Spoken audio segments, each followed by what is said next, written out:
Okei, niistä on tänne kun piitä opi. Minä Siksika Nation puuttuu.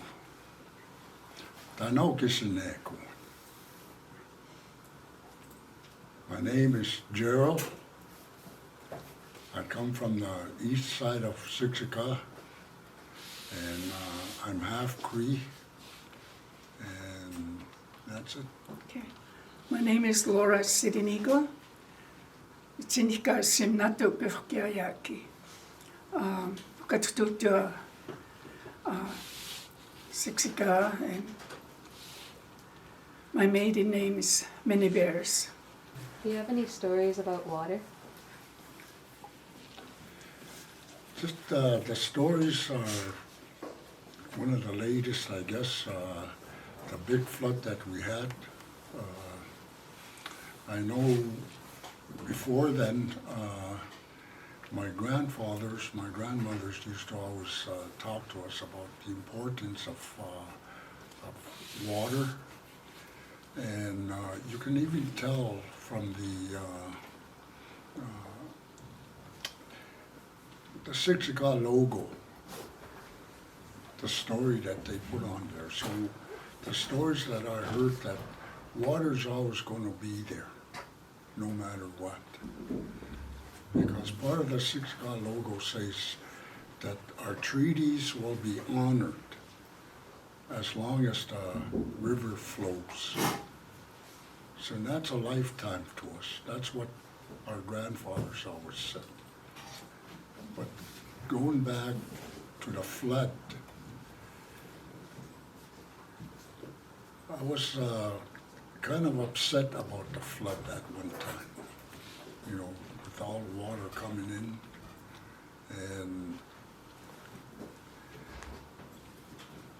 But I was taught to accept life as it comes to me, and the flood was part of that life that came to me. And even though I lost a lot of material things with the flood, a lot of new things came into our Creator's body.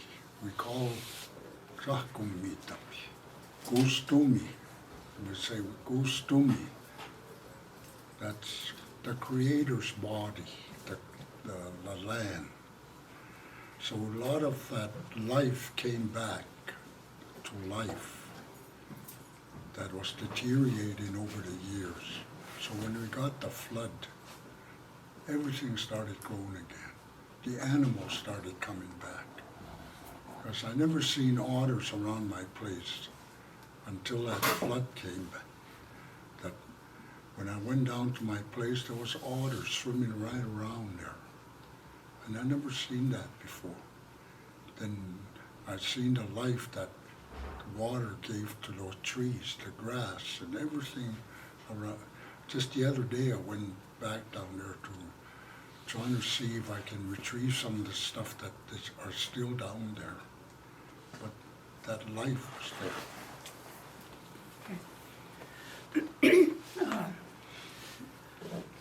Yeah, about when this happened in the flood in 2013,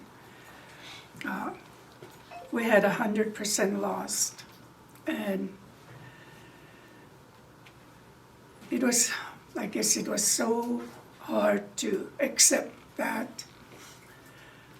But anyways, an elder had come, and my husband was telling him about what we lost, what happened to Siksika. And all he said was, And then after we were telling our stories to him, what we lost and everything about Siksika, he told us, water's very sacred to us. And when the flood came through Siksika, that it was blessed big time. He said the water blessed all of Siksika, and he said, guys are lucky never thought about that. I was just thinking about all what I lost. He said, things will be renewal. Everything's going to come back. I said, yeah, it blessed Siksika big time. And Gerald had planted these trees for 15, 20 years, and they were only like 4 feet high all that time. So when when we did go back down to our area, it was called Little Washington. We went back there. Even the other day we went, our trees are huge. So they grew, they just shot up.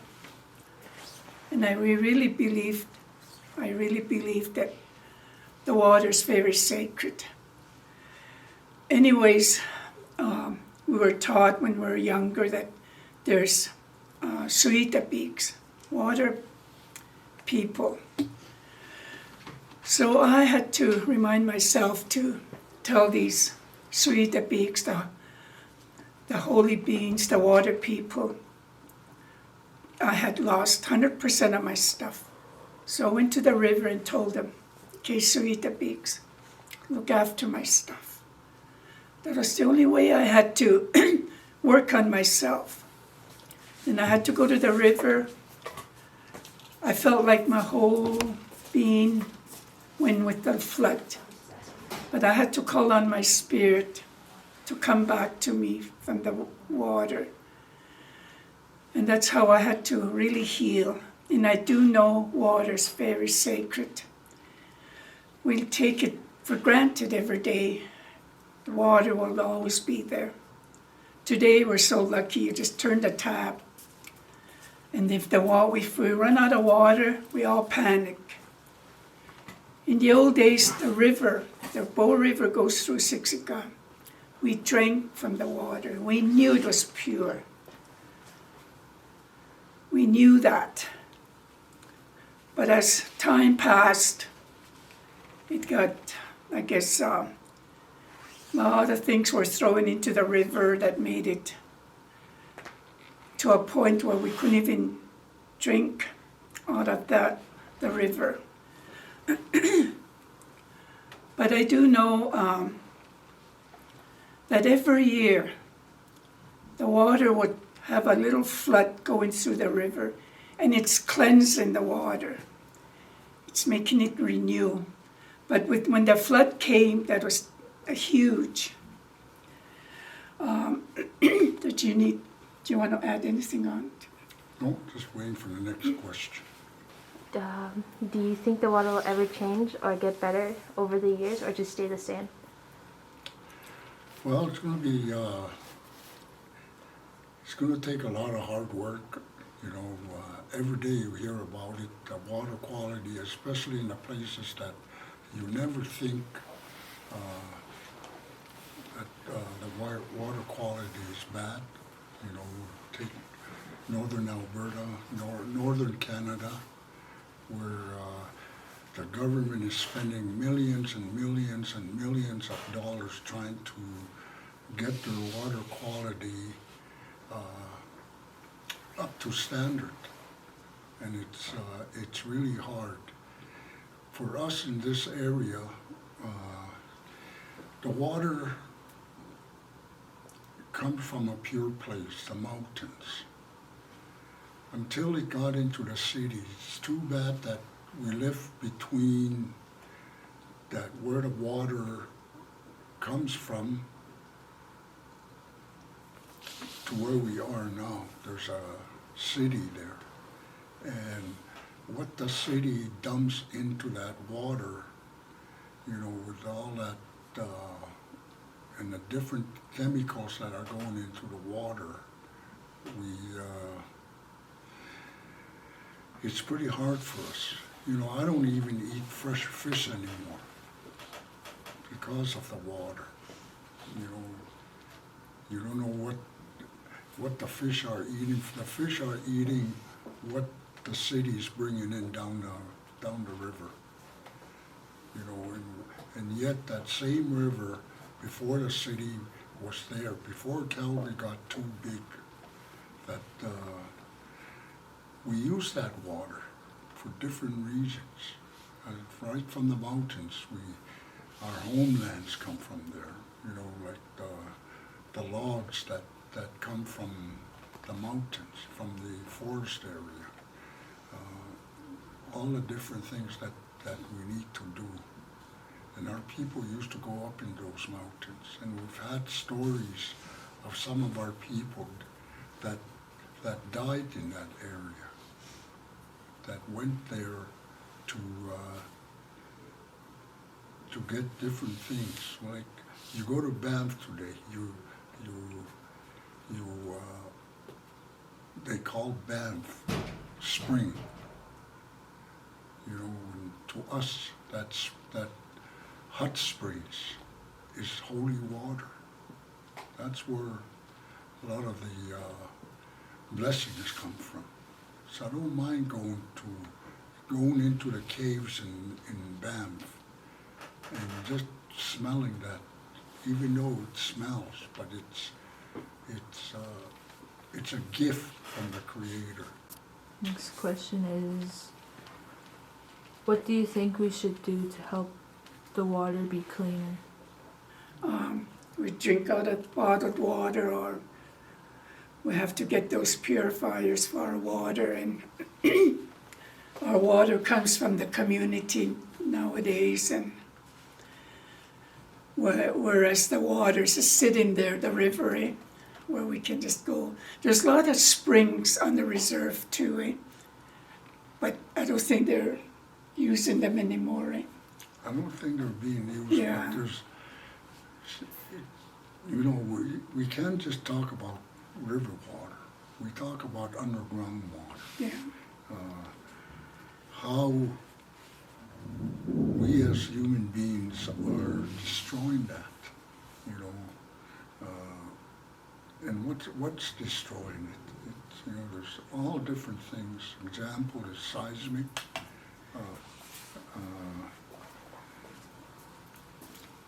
And, you know, it mixes, like with any gases that we have, seeps into that underground water that we had. So it's really hard. I remember a time when people from Montana, south of the Bow River, where they do a lot of seismic, that got into their waters, that wouldn't even drink or even take a shower with that water. So they would come down to my house in Little Washington to get water, because my water came from underground. From your view, what is water to you? From my view, water's life. Water is sacred. You know, we as First Nations people, as Siksika people, not only Siksika, but on my Cree side too, that water's life. Like water's really sacred. That's why our people, at the first sound of thunder, open those sacred bundles. The first sound of thunder usually means that life is coming. A lot of our people are named after thunder. A lot of our people are named after lightning. So anything to do with water's life, you know, that's what water means to me. Water's very, very sacred. So people use it in different ways. We consume it. Our bodies need it. When you go to these sacred ceremonies like sweats, people use them, you know, for the steam. So there's a lot of different reasons. I think water is one of the most sacred things that the Creator gave us. Yeah. It's sacred and very to me. I guess a lot of us take it for granted. Like he said, our bodies need water. Eh? For the younger people, it's like 70% of our bodies need water. And as we get older, like we need more fluid in our body, and that's what heals us. That's what gives us life. So I was trying to tell everybody, drink a lot of water. Drink a lot of water. And to me, water, I guess, like you said, it's used for sweats and all that.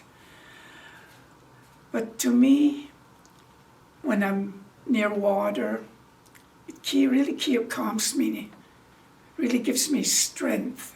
I like walking along the water. It's so calming, and you can feel that, I guess, that calmness, and it just affects me in a different way, and I feel happy, and I feel, especially if you're stressed, it takes everything away. It takes all that bad, being stressed out, anxiety.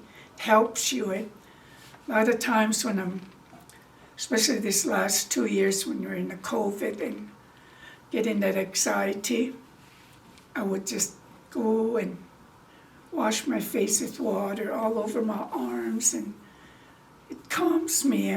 And I do know it's very spiritual and it's very sacred. So I advise everybody not to take it for granted. And Do you think the water will ever get to a place where you feel safe from drinking it from the river? if you boil it, I would, like if I get the water from the river and I boil it first, it'd be okay. As far as going to the river, I don't know. Yeah. If it'll ever get better. Like I said, we all have to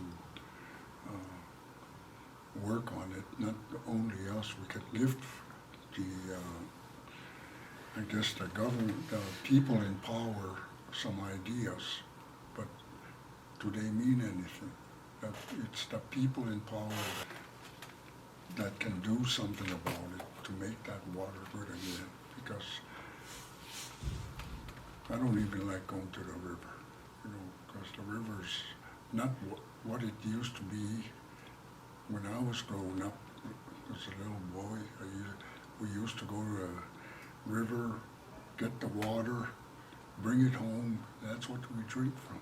That's what we bath from. All the things that the river was giving us, it's not giving us anymore because of all the chemicals that are going into the water, floating down from, I guess, from the cities,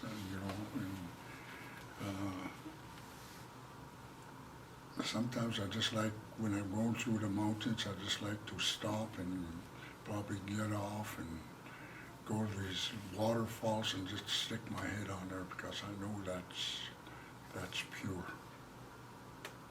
Yeah.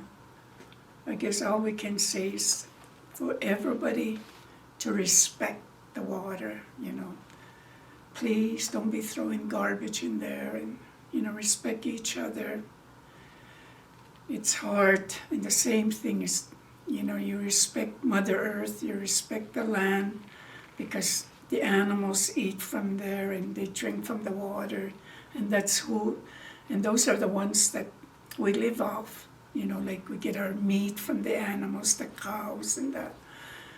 So we tell everybody, respect that and help each other to keep our water clean, keep our land clean. And so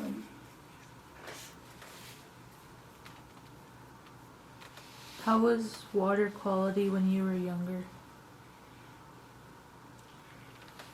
Well, water quality when I was younger, I don't think there was a problem with it. And like I said, that was our livelihood. That was everything that we did. Water was life to us. It was there. It was so easy for us to to get that water, no matter where it came from, underground or spring or the river. The river was pure. Yeah. That's how I knew it as a little boy. As time goes on, as the towns got bigger, the less quality there was, good quality water there was.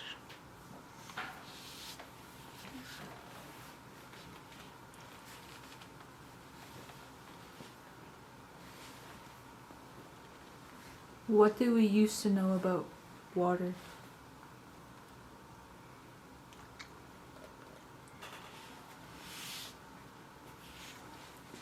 Does the water have anything to do with the treaty? For what? The treaty? I think our chiefs were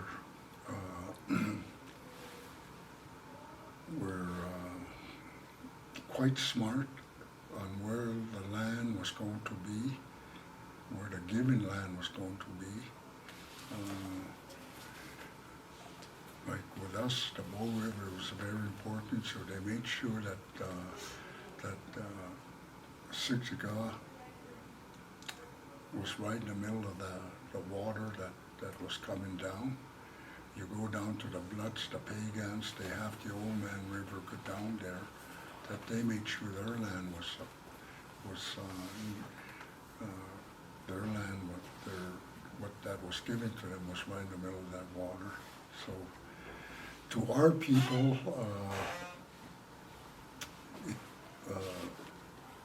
when they signed the treaty, I think they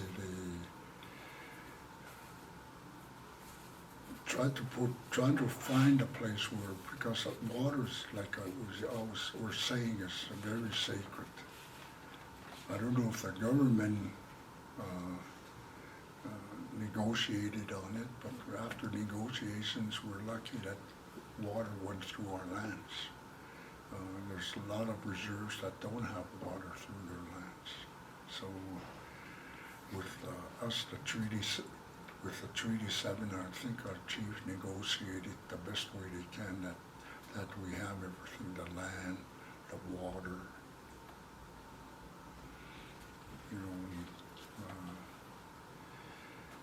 yeah, I think on our side, our chiefs negotiated that. Yeah, I just wanted to add on how, a lot of our elders tell us, when we pray, we always kind of forget to pray or give thanks to the Creator for giving us our land, the water, and not to be afraid of the lightning and the thunder because it gives us life. So encourage everybody, when you pray for the water, thank the Creator for everything that's around us. The sun gives us light and heat. The moon gives us in the evening light. They all have a purpose. Water is to us, it's so important. Right from, like with us, we need water. So today I advise everybody to pray and just be thankful for what we have. What we have, and I always tell them, it's going to come back. Everything will come back. It's going to be purified. I want to believe that if we all work together, purify that water. And they say, when you guys go through the mountains, you pray for the mountains, because that's where we get our water too. Our pure water comes from there. We forget to pray. Even the dirt that we are on, Mother Earth, they're healing too. They give, they have their own spirituality, and they heal us in every way with the water. To me, it's so sacred. Yeah. I just like to leave with the lightning and the thunder, that every time you hear it, like we smudge, thanking the Creator, giving us that lightning, that thunder.